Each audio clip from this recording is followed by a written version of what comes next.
আসসালামু আলাইকুম। আজকে চলে আসছি একটা ব্র্যান্ডের একটা দোকানে। এটা হচ্ছে ইউনিক্লো ব্র্যান্ড। এই বিভিন্ন ফ্যাশন শপিং মলগুলো যেরকম আছে, সেন্ট্রাল ওয়ার্ল্ড, তারপরে এমস্ফিয়ার, এমপোরিয়াম, এম কোয়ার্টার, আইকন সিয়াম, সিয়াম প্যারাগন, সেন্ট্রাল, এগুলো বিভিন্ন মার্কেটের মধ্যে যে যত ব্র্যান্ডের দোকানগুলো আছে তার মধ্যে এরকম একটা এই যে ইউনিক্লো। আরও ব্র্যান্ডের দোকান আছে যেরকম জারা, তারপরে H&M, এগুলো সব একই টাইপের।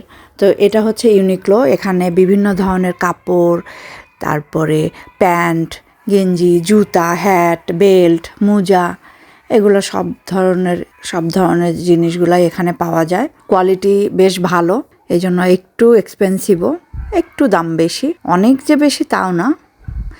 যেরকম একটা ট্রাউজারের দাম 1000 থেকে 1200 বাথ, এরকম বাংলাদেশি টাকা হিসাব করলে তো একটু বেশি হয়, 3.5 টাকা করে বেশি হবে, অর্থাৎ 3500 টাকা পড়বে।